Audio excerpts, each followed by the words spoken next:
മനുഷ്യനെ സൃഷ്ടിച്ചിട്ട് ഇപ്രകാരം പറഞ്ഞു, നിങ്ങൾ ഭൂമിയിൽ പെറ്റി പെരുകണം. ഹല്ലേലൂയ. മനുഷ്യൻ എന്ത് ചെയ്യണം? ഭൂമിയിൽ പെറ്റി പെരുകണമെന്നാണ് ദൈവം മനുഷ്യനെ കുറിച്ച് ആഗ്രഹിക്കുന്നത്. പക്ഷേ ഒന്നാമത്തെ സാമ്രാജ്യം എന്നറിയപ്പെടുന്ന ബാബിലോൺ സാമ്രാജ്യത്തിൽ അവർ ഒന്നാമത്തെ കൗൺസിൽ മീറ്റിംഗ് കൂടുകയാണ്. അവർ എന്താ തീരുമാനിച്ചെന്നറിയാമോ? ദൈവം ചിന്തിക്കുന്നതിന് ഓപ്പോസിറ്റായിട്ട് നമ്മളാരും ഭൂമിയിലെങ്ങും ചെതറിപ്പോകാതിരിപ്പാൻ നമുക്ക് ഒരുമിച്ച് ശീനാർ ദേശത്ത് എന്ത് ചെയ്യാം?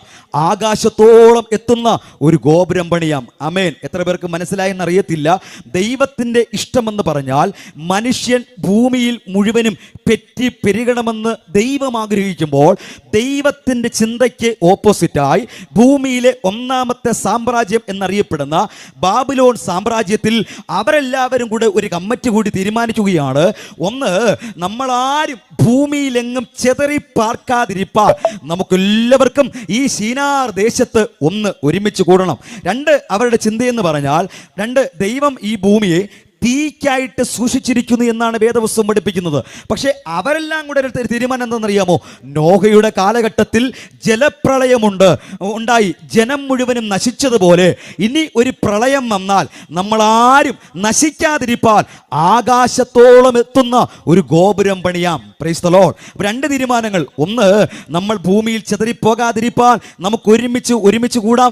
രണ്ടാമത്തെ തീരുമാനം എന്ന് പറഞ്ഞാൽ ആകാശത്തോളം എത്തുന്ന ഒരു ഗോപുരം പണിയാം. ഇത് ദൈവത്തോട് ആലോചന ചോദിക്കാതെ ദൈവത്തിൻ്റെ ഹിതത്തിന് വിപരീതമായ തീരുമാനമാണ് അവരെടുത്തിരിക്കുന്നത്. അവിടെ വായിക്കുന്ന എങ്ങനെയാണ്? അവരെന്തൊക്കെ ഹൃദയത്തിനകത്ത് തീരുമാനിക്കുന്നുവോ അതെല്ലാം ചെയ്യുവാൻ കരുത്തുള്ളവരായിരുന്നു ഒന്നാമത്തെ സാമ്രാജ്യം എന്നറിയപ്പെടുന്ന ബാബിലോൺ സാമ്രാജ്യത്തിലെ ജനതകൾ. സ്തോത്രം.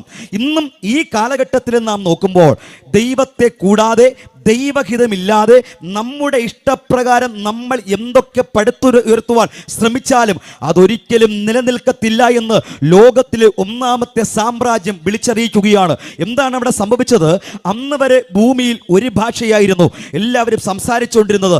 ദൈവം ഇതാ വിളിച്ചു പറയുകയാണ്, വരിക, നമുക്ക് ഭൂമിയിലേക്ക് ഇറങ്ങിച്ചെല്ലാം, അവിടെ ചെന്ന് അവരുടെ പണികൾ നമുക്കൊന്ന് കാണാം. സ്തോത്രം. ദൈവം പണി കാണാൻ വേണ്ടി ഇറങ്ങി വരികയാണ്. ദൈവം പണി കാണാൻ വേണ്ടി ഇറങ്ങി വരുമ്പോൾ ഗോപുരത്തിന്റെ പണി വളരെ സ്പീഡിൽ നടന്നുകൊണ്ടിരിക്കുകയാണ്. ഇതാ മേസ്ത്രി സിമന്റ് ചോദിക്കുമ്പോൾ സിമന്റ് പെട്ടെന്ന് കൊണ്ടുവരുന്നു. അടുത്ത് മറ്റൊരു പണിക്കാരൻ ഇഷ്ടിക കൊണ്ടുവരാൻ പറയുമ്പോൾ ഇഷ്ടിക വേഗത്തിൽ കൊണ്ടുവരുന്നു. അങ്ങനെ പണികൾ വളരെ വളരെ സ്പീഡിൽ നടന്നുകൊണ്ടിരിക്കുമ്പോൾ ഒന്നാമത് ദൈവം ചെയ്തത് എന്താണെന്നറിയാമോ? അവരുടെ ഭാഷയെ ദൈവം കലക്കി.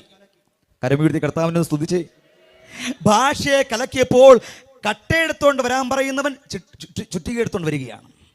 കാരണം അവന് മനസ്സിലാകുന്നില്ല. അടുത്ത്